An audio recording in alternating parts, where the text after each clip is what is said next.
talking, I figured I could just start a little bit. So my name is Gustav, Arentoft, and I'm from MakerDAO. My position in the company is that I'm responsible for our business development in Europe, and I also do quite a bit of work in both Asia and Africa. So I work on the business side of things, but it also gives me some key insights into how we develop, nurture, and work with partners and partnerships. Specifically today, I'm going to be doing kind of an introduction to kind of the core concepts at MakerDAO. Specifically, I'll talk about our CDP, our collateralized debt position, which is our CDP portal. I'm going to be talking about how we create DAI, what are the benefits and values of DAI, and some of the situations where we use and some of the potential that we see for DAI.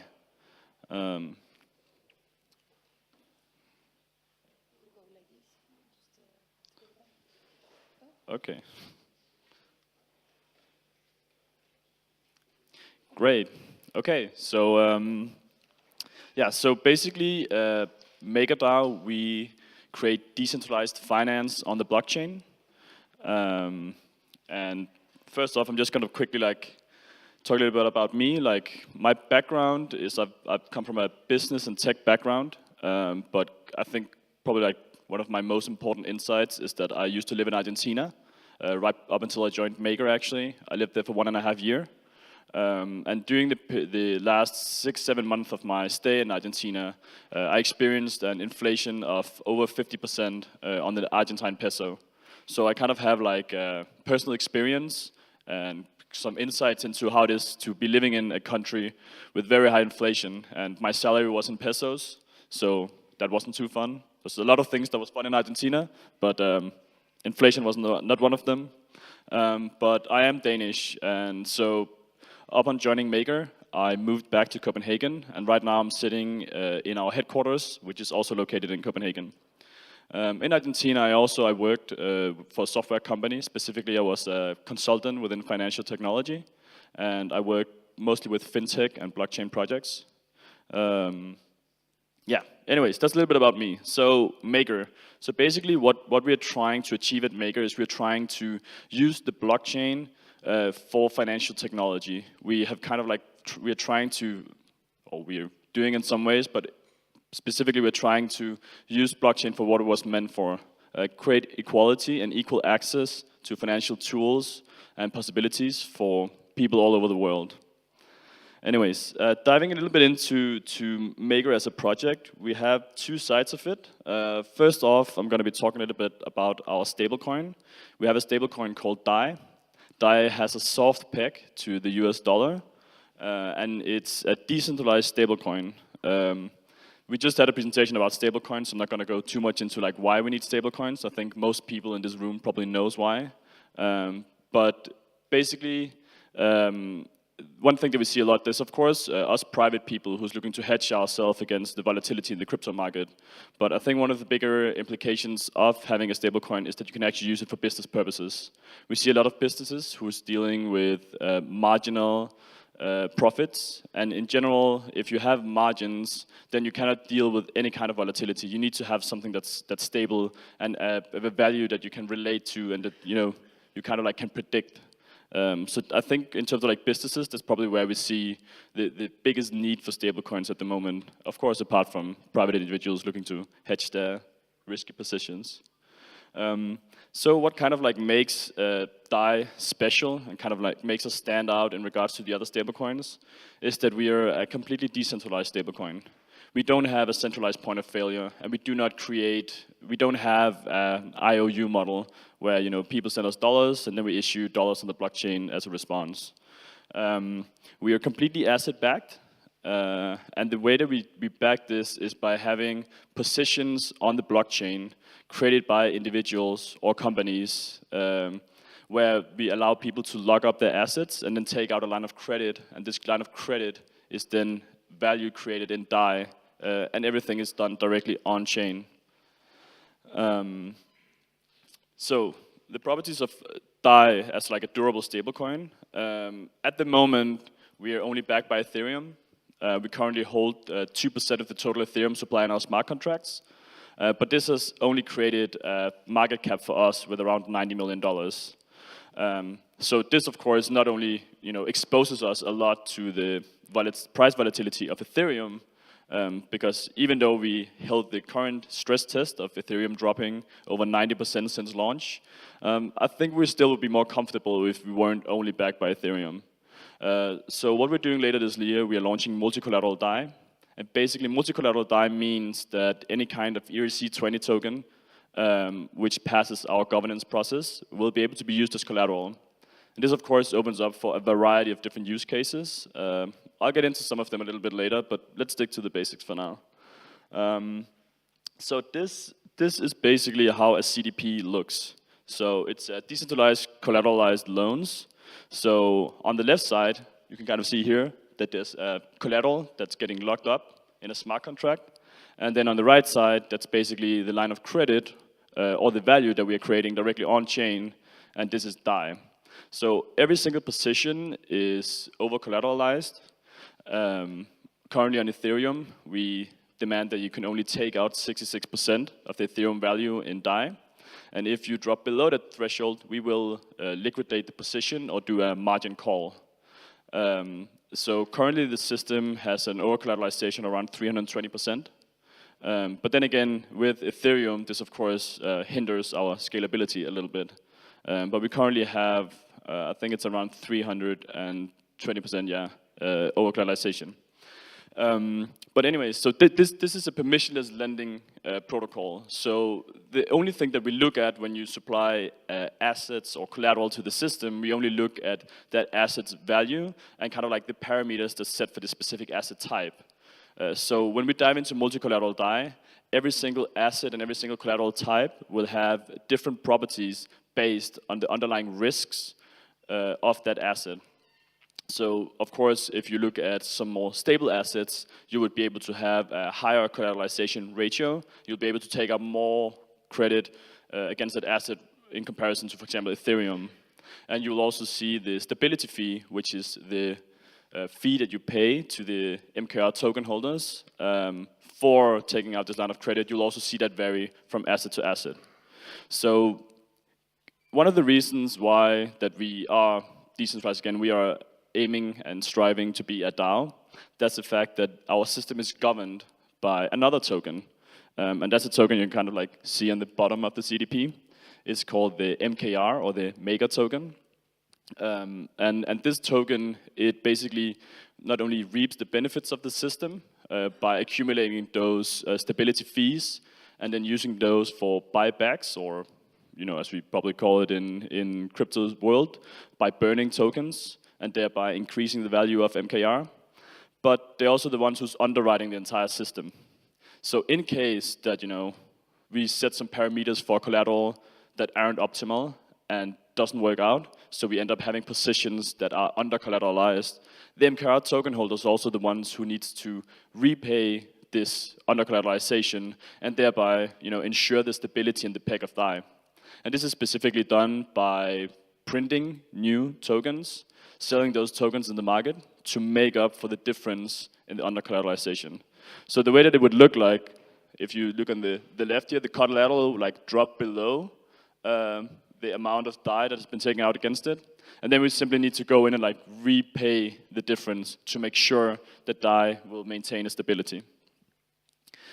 So in terms of DAI, DAI on its own holds some of the same properties the other stablecoins hold. They can be used for a lot of the same things. We, however, do see a pretty big trend that DAI is deemed as more suitable for especially decentralized applications. So within the dApp space, we are quite popular, and a lot of people use and integrate DAI on their dApps. But apart from that, people also use it for remittance. This is probably one of the biggest and easiest use cases for DAI at the moment, and stablecoins in general, and also just in terms of escaping local volatility.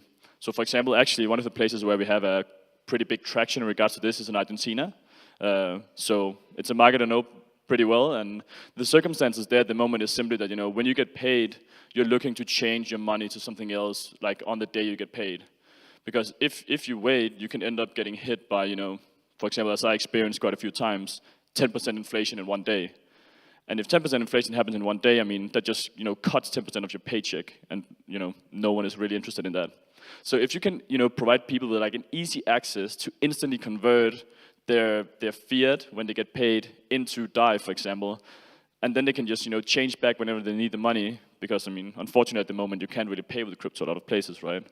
But allowing for this smooth transition is actually something that's, a pretty big use case at the moment as well. We're also having several partners in the northern part of South America and Central America, specifically in Venezuela and Panama, who again is allowing the people there to, switch in and out of DAI seamlessly.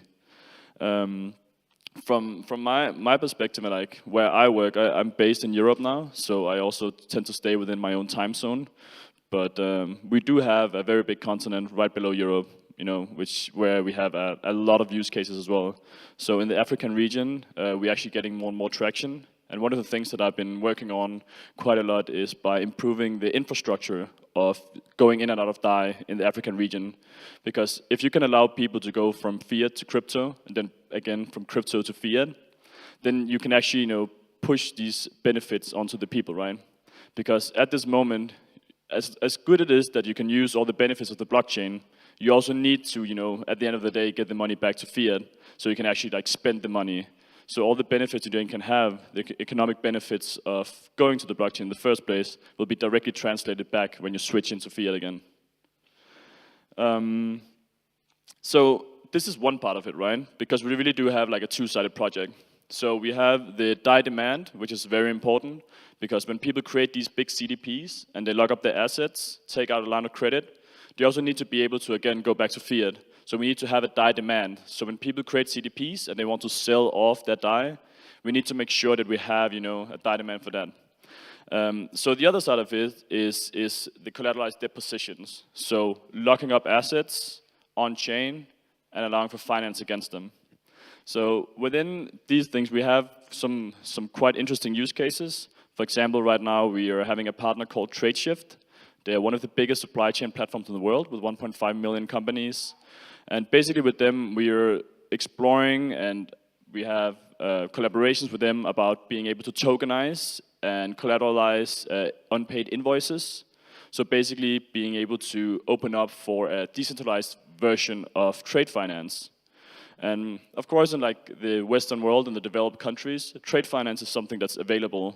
But this is something we're also looking to scale into, even in Europe, there's a lot of countries where trade finance for SMEs just isn't possible at the moment. And when you have a protocol that's permissionless, we don't care where you're based or where you're from or what your local financial infrastructure system looks like. We just care about the value that you can put on chain, and then we allow you to take out a line of credit against those based on the conditions that they have. So basically, this is something that we're looking to scale, and we're looking to especially be able to help people who don't have access to, proper financial tools because the local financial system just isn't suitable for dealing with that. And then, of course, there's also the other part of it. So something that we will see in the Western world, and that we have a very big interest in it as well, is to be able to tokenize and collateralize bonds and stocks. First off, it would just give an instant diversification of the collateral types that backs DAI.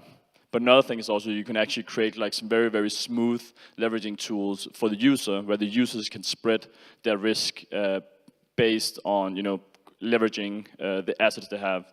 So to give you like an example, if we have enough DAI demand to keep the interest rates low on DAI, then you can, for example, take bonds, and you can actually end up like taking out a positive difference on what you're receiving from the bond and what you have to pay in stability fee.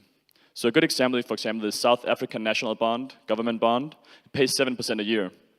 But if we have enough DAI demand, we can actually offer credit against that bond to 4% a year. So that means that if you lock that up in a CDP, you take out DAI against it, then you have to pay 4% for the DAI, but you're receiving 7% a year for the bond. Then you can take that DAI you take out, you can invest that into another bond that has the same properties, that then spreads your risk and still gives you a positive return on both bonds. And this is a way for you to, like, as a user, actually like start like leveraging your position, but in a quite a lot more healthy way than we currently see a lot of leverage being used. Another thing is also we're looking into, in terms of like Africa specifically, you can also actually also tokenize a debt obligation, because this is value, right? So you can actually, without them having any assets, but if they have a credit history, you can tokenize a debt obligation and use that as collateral, and then allow them to take out DAI against that collateral. So this is another thing that's like quite interesting from our perspective.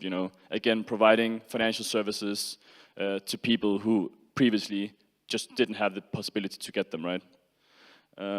Yeah, so this is one of the things that I'm actually very focused on right now. That's in terms of like financial inclusion, because the way that I see the space today, and I mean, we have a tremendous amount of respect for dApps and the entire space in general, but with the current user numbers on them, this is probably not where we're going to find the biggest boost of DAI adoption or DAI usage, because we are still a pretty small space, and we're not that many people in it yet.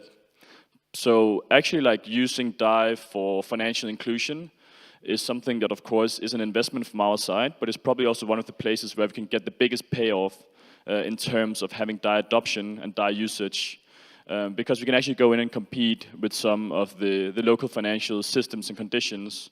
And I'm talking specifically about, there's a few countries in the Balkan region, but apart from that, the ASEAN region, the South American region, and of course also the African region. So over the next month and a half, I'm actually going twice to South Africa to meet up with our partners down there, and we are looking to really, really heavily invest like time and energy and resources into getting some of these projects up and running. And we do already have quite a few partners down there already. Yeah, so another thing that's about our protocol, right, is we're completely transparent. So if you don't trust us, you can check it yourself. You can, at any given moment in time, go into the webpage called mkr.tools, and there you can see the DAI supply, you can see the price of MKR, so how much money is underwriting the system at any given moment. You can see the collateralization, and then you can also see the CDP interactions. And there's also a lot of other things you can see. We are, constantly figuring out like what other kinds of data would be, usable for or interesting for the users to see. And we also have like this like historical chart of like all the CDP interactions and stuff. I think you should check it out yourself. It's a pretty cool place. Yeah. So we also have, this is just like some general numbers. As I said before, we have around $90 million in DAI in circulation, but this is of course a number that we expect, or we know will be rapidly increasing when we launch multi-collateral DAI. But then again, this number is heavily depending on DAI demand.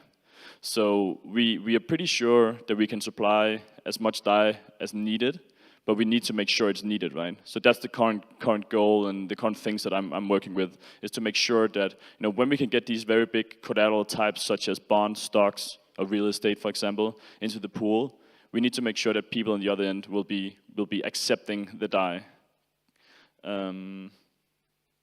Yeah, so I think one of the things that we have done very, very successfully here at MakerDAO is that we have an extremely good ecosystem. We have a massive community support, and we're also looking to pave the way for anyone who wants to build on top of our ecosystem.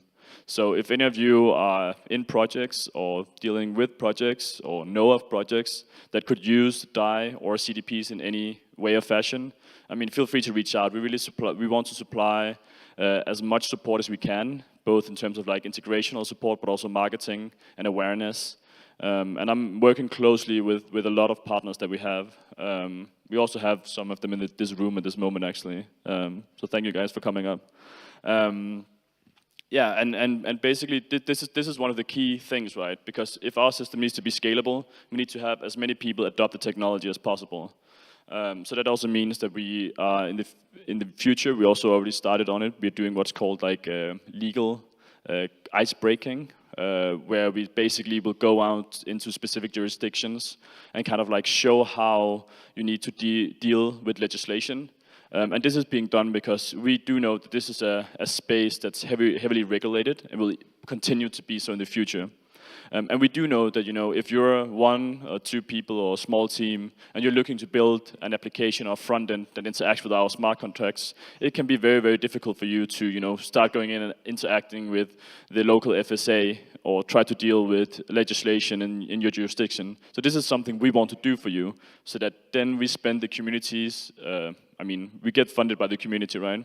So we spend the money coming in from the community, we spend this on improving the concepts and the possibilities for the community. So this is just a few websites. We have a very active Rocket chat, and you can always reach out to any of us there. Specifically, our developers are very active there, so if you have any technical questions, they'll be happy to answer them for you. We also have a very active Reddit, where even a lot of our executives are very, very active in responding. And then, follow us on Twitter. Okay, that was it. Thank you.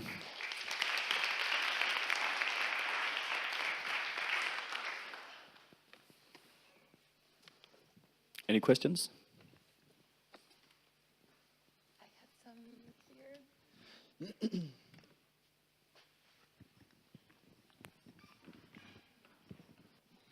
Thanks for the talk, and that is really, really amazing. We're looking forward to implementing it ourselves in our system.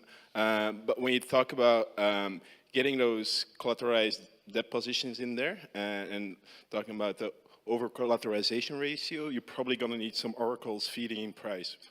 If you have more multi-asset collateral pools, you're going to have more oracles required to get stable price points, right?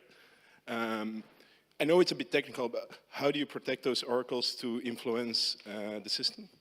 Yeah, so right now we've been working on creating as like a system to deal with this exact problem, right? Because, if you have oracles and someone can corrupt those oracles, then you can go and influence the price feed. And if you influence the price feed, then you can go in and influence the value that is displayed in the CDP, and thereby you can, allow for misusage of the CDPs.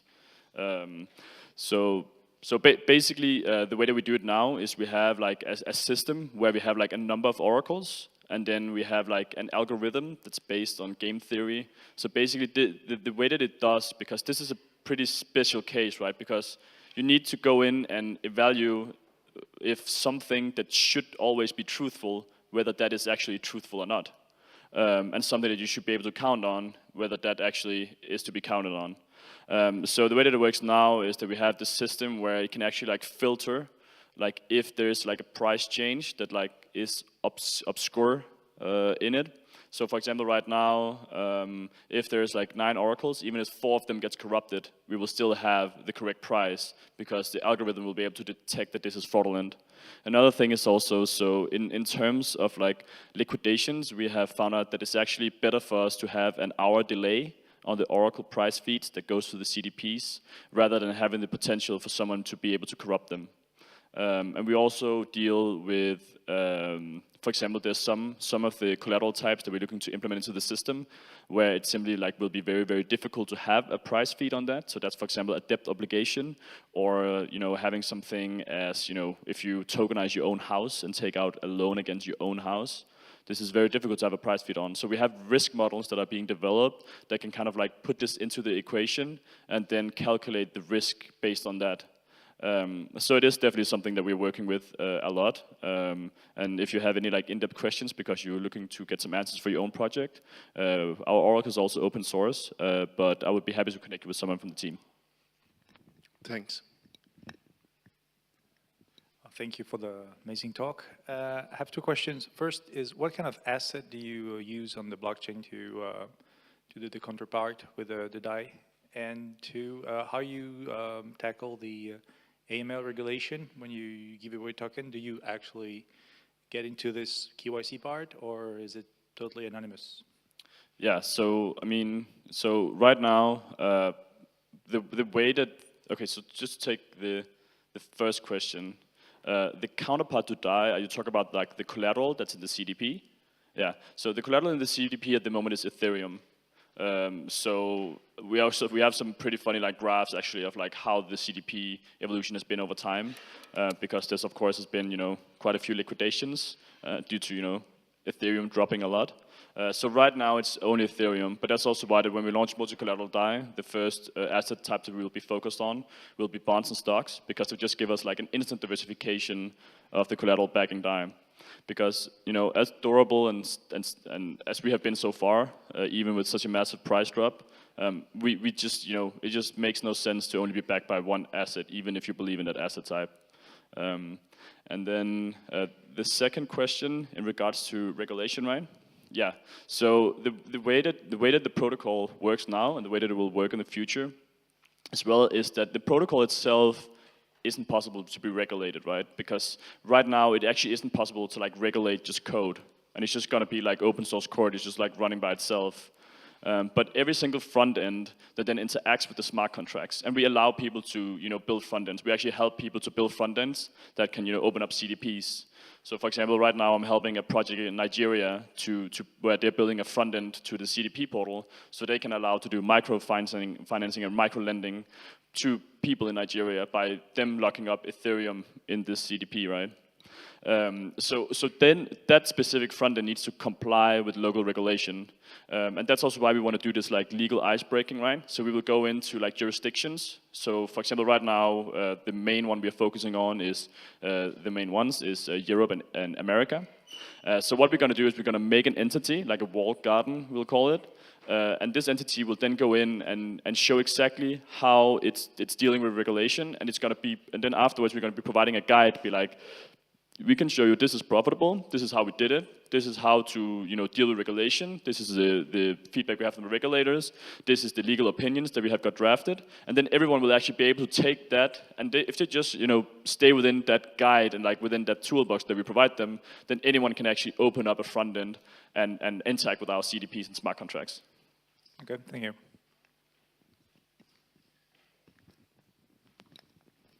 Thank you for your talk. And I think you already mentioned something about Nigeria and Africa in trying to answer his question. But if you wouldn't mind, I would like you to go maybe more in little more detail about your operations in Africa and how exactly you're trying to work on financial inclusion. When you were giving your talk, you talked about only South Africa, and I know that back in Africa, Kenya is doing well when it comes to crypto. Nigeria is trying to do well when it comes to crypto. So apart from South Africa, do you have any operations going on? What exactly are you trying to work up in that space? Okay, sure. Yeah. So I mean, this is one of the things that I love to talk about, and this is one of the biggest personal interests of mine as well. So I'm just so happy I'm at a company where it makes total sense to do.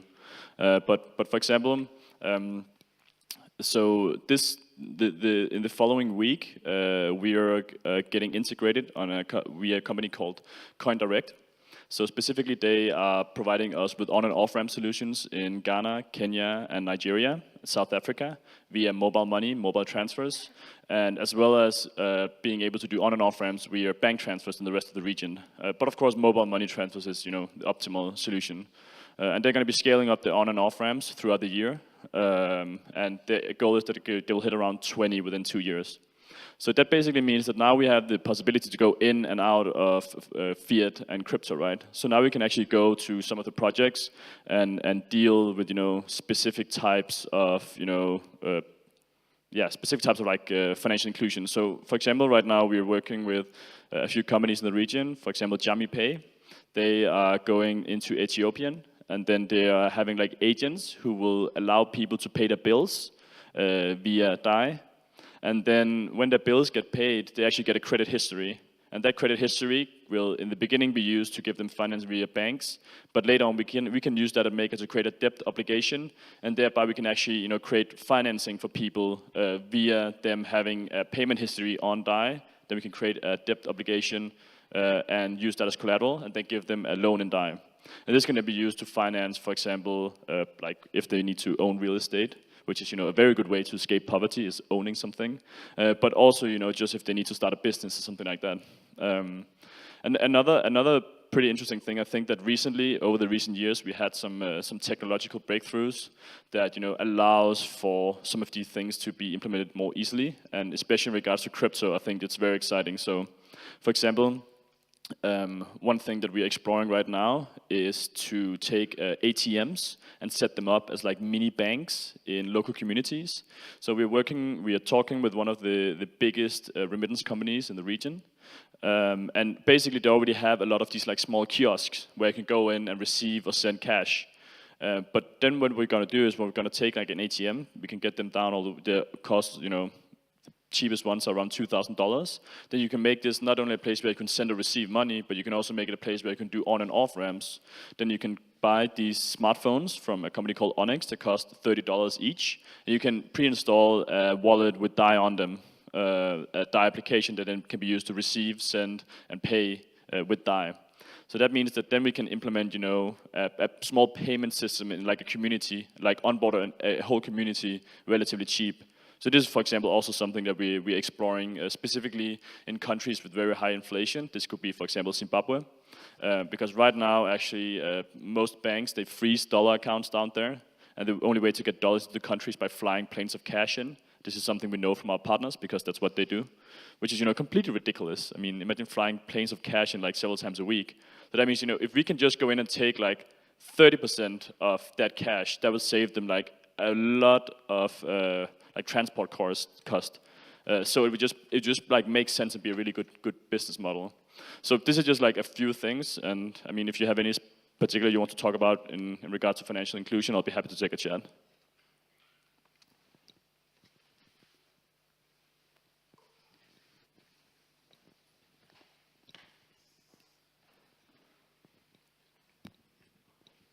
Hi. Just a question regarding the multi-collateral DAI. Will you create two tokens like DAI and multi-collateral DAI, or you will stay in one token as a DAI and then create that DAI with the multi-collateral assets? Thanks. Yeah, so the way it will work when we launch multi-collateral DAI is that they will have to like upgrade that DAI to the new version of DAI, and they'll also have to upgrade their CDPs to the new version. But it will basically just be like, we will use one of the tools that we have for emergencies, but it'll basically just be like a settlement of everything in the system, and then everyone would just need to, like click like a button, and that would like upgrade you to the next system. In regards to DAI, if you're not having a CDP and you're just having DAI, because a lot of people use DAI without ever needing to think about CDPs, and I think this is a very important thing, right? You can just use DAI without ever thinking about what is a CDP. A CDP is more for like the advanced user. So basically, like then you would just have to like go in, and then you would have to click a button, and that button would then send the DAI to a smart contract, which then like repay you with the new version of DAI. So just one token will be? Yeah, we will just have one type of DAI, but actually we are launching multi-currency DAI via something called synthetic assets. And we're planning to launch like all the major currencies in the world. So Euro DAI, South African Rand DAI, Singaporean dollar, so on, so forth, Great British Pound, and also looking to actually like do DAIs that peg to like a basket of assets. And another thing that's really exciting as well is we're implementing an interest rate on DAI. So for example, the dollar DAI will be 2% per year, but it'll be paid out hourly. And I think this is probably another thing where we really distinguish ourselves from the other stablecoin projects, because currently their business model is built upon this interest rate that they receive for having the money in the bank. But we don't depend on that. So we have a way where we implement an interest rate on DAI. So everyone holding and using DAI, will receive an interest rate. And this is also one of the things that I believe will be very, very crucial for the adoption in emerging markets.